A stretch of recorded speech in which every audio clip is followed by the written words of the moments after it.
నాగేశ్వర్ గారు, బీహార్ ఎన్నికలు నవంబర్ 22 లోపు ఉండొచ్చు అని చెప్పి సిఈసి జ్ఞానేష్ కుమార్ చెబుతూ ఉన్నారు సార్. అంటే ఎనీ టైం నోటిఫికేషన్ రాబోతోందన్నమాట. ఇటీవలే మనం చూసాం రాహుల్ గాంధీ బీహార్లో ఓటర్ అధికార యాత్ర కూడా ఆయన నిర్వహించిన పరిస్థితి. సో బీహార్ ఎన్నికల్ని ప్రభావితం చేసే అంశాలు ఏంటి అంటే ఏం చెప్తారు సార్? మీరు అన్నట్లు బీహార్లో ఎలక్షన్ నోటిఫికేషన్ ఏ క్షణమైనా రావచ్చు. ఇటీవల ఎన్నికల సంఘం ఆల్ పార్టీ మీటింగ్ కూడా పెట్టింది. బీజేపీ జేడీయూమో సింగిల్ ఫేజ్లో జరపాలని కోరింది. ప్రతిపక్షాలేమో మల్టీ ఫేజ్లో జరపాలని కోరింది. అలాగే లోకల్ ఫెస్టివల్ ఒకటి కూడా దృష్టిలో పెట్టుకొని డేట్లు డిసైడ్ చేయాలని అడిగారు. అందువల్ల ఏ రకంగా చూసినా బహుశా ఎనీ మూమెంట్ జడ్జిమెంట్ అది బీహార్ ఎలక్షన్ షెడ్యూల్ వచ్చేస్తుంది. బీహార్ ఎన్నికల్లో ప్రభావితం చేసే అంశాలు ఏవి అన్నప్పుడు మొదటిది ఈ రెండు వైపులా కూడా కూటములు, అంటే ఆ బీజేపీ, జేడీయూ, అలాగే ఇతర పార్టీలు, మీకు చిన్న చిన్న పార్టీలు, ముఖ్యంగా లోక్ జనశక్తి పార్టీ, చిరాగ్ పాస్వాన్, వీళ్ళతో కూడినటువంటి కూటమి ఎన్డీఏ ఒకవైపు. అటు ఎన్డీఏకు ప్రధాన ప్రత్యర్థిగా మహాగఠబంధన్, తేజస్వి యాదవ్ నాయకత్వంలో ఆర్జేడీ, కాంగ్రెస్, వామపక్ష పార్టీలు, ఇటీవల కొన్ని పార్టీలు కూడా చేరాయి. ఉదాహరణకు లోక్ జనశక్తి పార్టీలో పరాస్ వర్గము మహాగఠబంధన్లో భాగమైంది. ఎంఐఎం మహాగఠబంధన్లో చేర్చుకోమని అడిగినా కూడా మహాగఠబంధన్ పార్టీలు అంగీకరించడం లేదు. రెండు వైపులా కూడా కూటములు మోహరించి ఉన్నాయి. అందువల్ల మొదటిది ఈ బీహార్ ఎన్నికల్లో ఫలితాలు డిసైడ్ చేసేది ఏ కూటమి స్ట్రాంగ్గా నిలబడగలుగుతుంది అని. అంటే రెండు కూటములలోనూ కూడా వివిధ కులాలకు సంబంధించినటువంటి పార్టీలు ఉన్నాయి. దాంతోపాటు రెండు కూటముల్లో కూడా సంకీర్ణ భాగస్వామ్య పక్షాల మధ్య సీట్ల పంచాయతీ ఉంది. మీకు ఎన్డీఏలోనైతే ముఖ్యమంత్రి ఎవరన్న పంచాయతీ కూడా ఉంది. చిరాగ్ పాస్వాన్ కూడా తాను ముఖ్యమంత్రి రేస్లో ఉన్నాను అని చెప్తున్నాడు. అందువల్ల ఈ రెండు కూటములు, అంటే the maximum electoral arithmetic and maximum electoral chemistry ఏ కూటమి సాధించగలుగుతుంది అనేది బీహార్ ఎన్నికల ఫలితాలను డిసైడ్ చేస్తుంది. రెండు వైపులా కూడా సమాన స్థాయిలో బలాలు మోహరించి ఉన్నాయి. ఇంకా ఎన్నికల సర్వేలు పూర్తి స్థాయిలో రాలేదు. ఇప్పటి వరకు పీపుల్స్ పల్స్ జరిపిన సర్వేలో ఎన్డీఏకు 1% మార్జిన్ ఆధిక్యత ఉంది. కానీ అది నెగ్లిజిబుల్ 1%. ఎందుకంటే శాంప్లింగ్ ఎర్రర్ ఉండొచ్చు, టూ ఎర్లీ కూడా సర్వే, ఎందుకంటే ఇంకా అభ్యర్థుల్ని ప్రకటించలేదు, ప్రచారం మొదలు కాలేదు కనుక ఎటువైపైనా స్వింగ్ అయ్యే అవకాశం ఉంటుంది అని పీపుల్స్ పల్స్ సర్వే చెప్పింది. అంటే ఫలితం ఎటువైపైన ఉండవచ్చు, ఎన్డీఏ వైపైన ఉండవచ్చు, మహాగఠబంధన్గా పిలువబడే ఇండియా కూటమి వైపైన ఉండవచ్చు. అందువల్ల మొదటిది maximum electoral arithmetic, maximum electoral chemistry, ఏ కూటమి సాధించగలుగుతుంది అనేది మొదటి ఫ్యాక్టర్. రెండో ఫ్యాక్టర్ ఏంటంటే smaller parties play an important role. ఎందుకంటే ఈ ఎన్నికల్లో ప్రధానంగా ఒకవైపు బీజేపీ, జేడీయూ, మరోవైపు ఆర్జేడీ, కాంగ్రెస్, వీటితో పాటు చిన్న చిన్న పార్టీలు కూడా ఉన్నాయి. సో ఈ చిన్న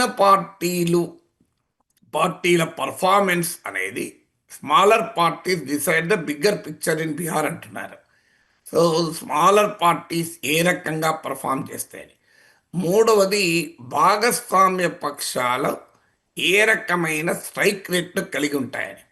మీకు ఉదాహరణకు లాస్ట్ టైము ఆర్జేడీ, కాంగ్రెస్, వామపక్షాలు ప్రధానంగా పోటీ చేశాయి. హైయెస్ట్ స్ట్రైక్ రేట్ వామపక్షాలకు ఉండే, ముఖ్యంగా సిపిఐఎంఎల్ పార్టీ కూడా ఉంది అక్కడ. RJD second highest strike rate అంటే పోటీ చేసిన సీట్లలో ఎన్ని స్థానాలు గెలుస్తారని. వాస్తవంగా స్ట్రైక్ రేట్ లెఫ్ట్ పార్టీస్కున్న ఆర్జేడీకి ఎక్కువ అని చెప్పాలి. ఎందుకంటే ఆర్జేడీ ఎక్కువ సీట్లలో పోటీ చేసింది కనుక. తక్కువ సీట్లలో పోటీ చేసినప్పుడు స్ట్రైక్ రేట్ సాధారణంగానే ఎక్కువ ఉండే అవకాశం ఉంటుంది. కానీ కాంగ్రెస్ స్ట్రైక్ రేట్ తక్కువ ఉండడం వల్ల మహాగఠబంధన్ దెబ్బతిన్నది. అంటే ఆర్జేడీ తరహాలో స్ట్రైక్ రేట్ కనుక కాంగ్రెస్ తాను తీసుకున్న సీట్లలో గెలిచి ఉండి ఉంటే 2020లో కూడా మహాగఠబంధన్ అధికారంలోకి వచ్చేది. అంటే కూటమిలో ఏమవుతుందంటే ఒక పార్టీ బాగా పర్ఫామ్ చేసి మరో పార్టీ సరిగా పర్ఫామ్ చెయ్యకపోతే డ్రాగ్ కిందికి లాగేస్తారు. అందువల్ల ఇక్కడ మనకు మూడవ డైమెన్షన్ ఏంటంటే భాగస్వామ్య పక్షాల మధ్య స్ట్రైక్ రేట్ ఒకే స్థాయిలో ఉంటుందా, ఏమైనా తేడాలు ఉంటుందా, ఒక భాగస్వామ్య పక్షం ఏమైనా దెబ్బతీస్తుందా అనేది మూడవది. నాలుగవది ఈసారి ఓట్ కట్టర్స్ అండ్ ఓట్ స్ప్లిటర్స్ అంటారు. అందులో ముఖ్యమైనది మీకు ప్రశాంత్ కిషోర్. ప్రశాంత్ కిషోర్ ఏ స్థాయిలో ఓటింగ్ తెచ్చుకోగలడు, ఏ స్థాయిలో ఏ కూటమి ఓట్లను తీసుకోగలడు. ఎందుకంటే ప్రశాంత్ కిషోర్ కులాలకు అతీతంగా గవర్నెన్స్, క్లీన్ పాలిటిక్స్ అన్న నినాదం పైన చాలా కాలంగా పనిచేస్తున్నాడు. దేశంలో top most election strategist.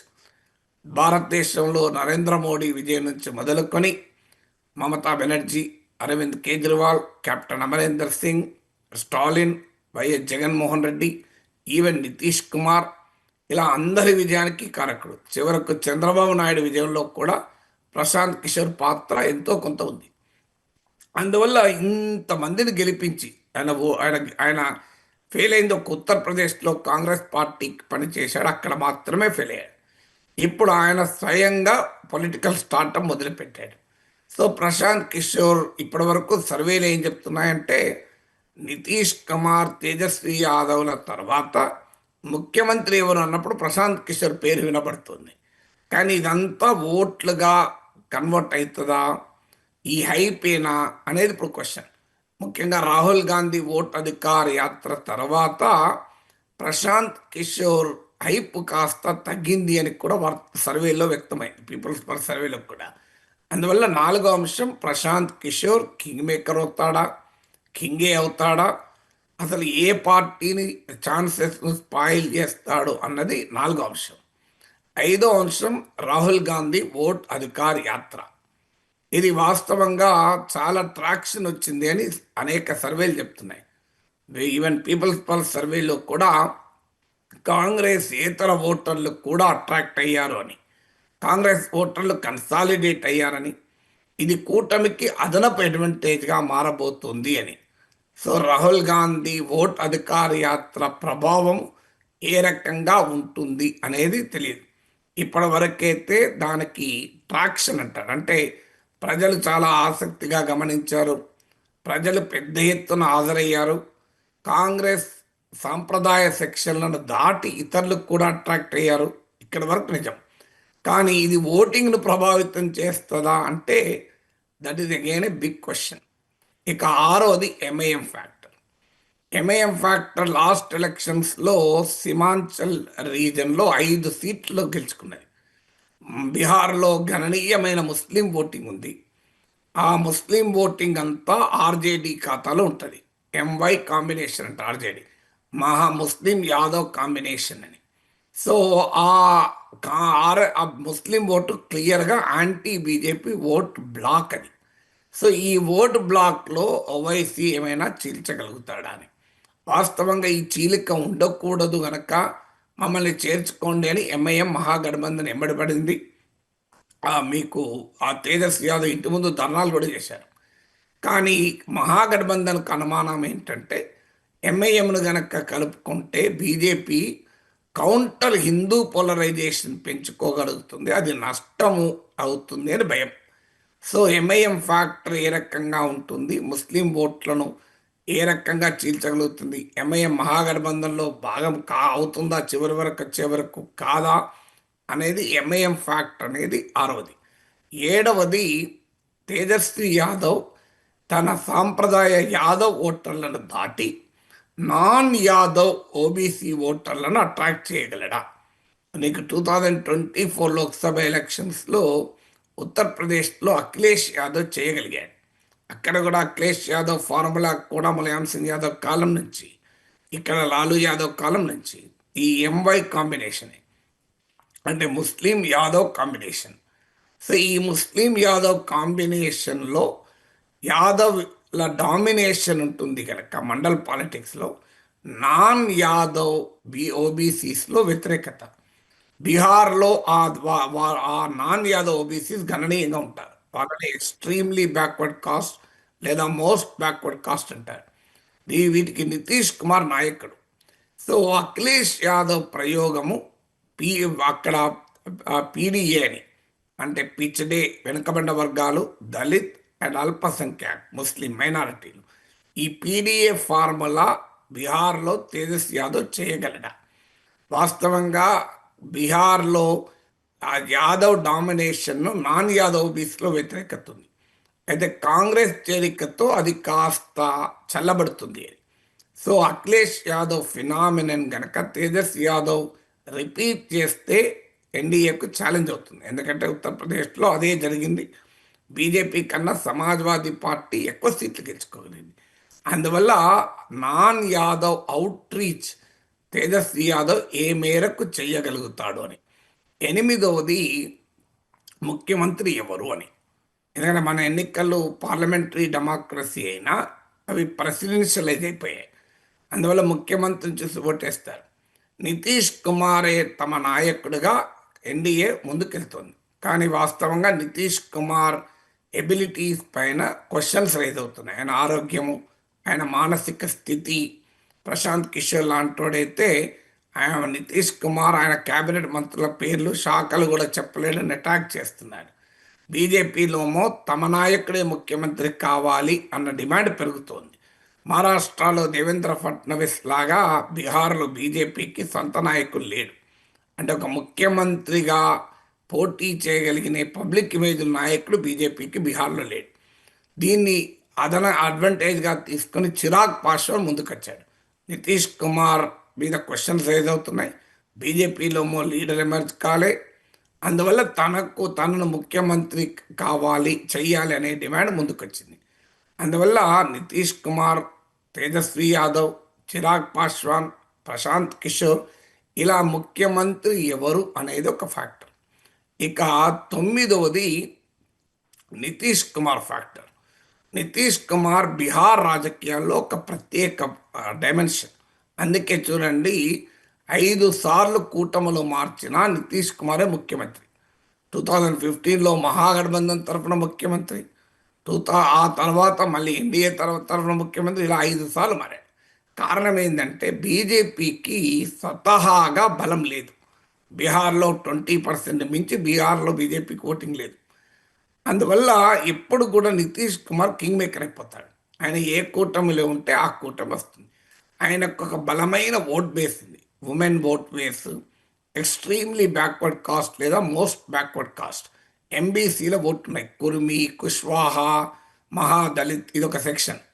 So అందువల్ల నితీష్ కుమార్ వీక్ అయిపోతున్నాడు కనుక ఆ నితీష్ కుమార్ వెనకాల ఉన్న ఎంబీసీ ఉమెన్ ఓటర్ చెదిరిపోతుందా, నితీష్ కుమార్ వారసుడు ఎవరో అని చర్చ జరుగుతుంది. ఆయన కొడుకు ఇప్పటిదాకా రాజకీయాలకు దూరంగా ఉన్నాడు. ఆయనను చెయ్యాలి అనే ఒక ప్రయత్నం కూడా జరుగుతుంది. కానీ వితిన్ ఎన్డీఏ బీజేపీలో వ్యతిరేకత నితీష్ కుమార్ను చేయటానికి పార్టీ అధిష్టానం ఆదేశాల మేరకు రాష్ట్ర నాయకత్వం అంగీకరించింది, కానీ మనస్ఫూర్తిగా అంగీకరించడం లేదు. ఎల్జేపీ అయితే అసలు జేడీయూతో మాకు సంబంధం ఏందన్న రీతిలో మాట్లాడుతుంది. అందువల్ల 9వ ఫ్యాక్టర్ ఏంటంటే నితీష్ కుమార్ ఫినామినన్ ఏ రకంగా ఈ ఎన్నికల్ని ప్రభావితం చేస్తుంది అని. 10వది Modi factor, Rahul factor. So మీకు రాష్ట్ర స్థాయి నాయకత్వంలో మహాగఠబంధన్కు తేజస్వి యాదవ్ ఉన్నప్పటికీ కూడా ఇటీవల రాహుల్ గాంధీ ప్రభావము ఓట్ అధికార యాత్ర వల్ల కాస్త పెరిగింది. దానికి తోడు కాస్ట్ సెన్సస్ అని ఇతర సామాజిక న్యాయ నినాదాలు రాహుల్ గాంధీ ఎత్తుకోవడం, నరేంద్ర మోడీ ఇమేజ్ కూడా తమకు ఆధారంగా బీజేపీ ఎక్కడైనా పోటీ చేస్తుంది. అందువల్ల జాతీయ నాయకుల రాజకీయ ప్రభావం కూడా బీహార్లో ఏ రకంగా చూపుతుంది అనేది 10వది. సో అల్టిమేట్గా ఈ కులాల బేస్ ఇది. సో ఈ కులాల బేస్లో ఇప్పటి వరకు మీరు మోడీ ఫ్యాక్టర్లు, తేజస్వి ఫ్యాక్టర్ ఎన్ని ఉన్నా అల్టిమేట్గా ఏ ఒక్కొక్క పార్టీ వెనకాల అవే కులాలు ఉన్నాయి. ఇప్పుడు యాదవులు, ముస్లింలు, దళిత్, మహాగఠబంధన్ వెనకాల అప్పర్ కాస్ట్ ముఖ్యంగా బ్రాహ్మణ్, బనియా, అలాగే మోస్ట్ బ్యాక్వర్డ్ కాస్ట్ వీళ్ళు ఎన్డీఏ పక్షాన ఉన్నారు. ఇక మీకు ఎస్సీలో పాశ్వాన్లు ఎన్డీఏ పక్షానంటే పాశ్వానేతర దళిత్ మహాగఠబంధన్ వైపు ఉన్నారు. సో ఇప్పటి వరకు సర్వేలు చెప్తున్నవి ఈ సోషల్ కన్సాలిడేషన్లో మార్పు లేదని. ఈ మార్పు వస్తుందా లేదా అనేది ఇప్పుడు ఒక ఫినామినన్గా మనకు తేలాలి.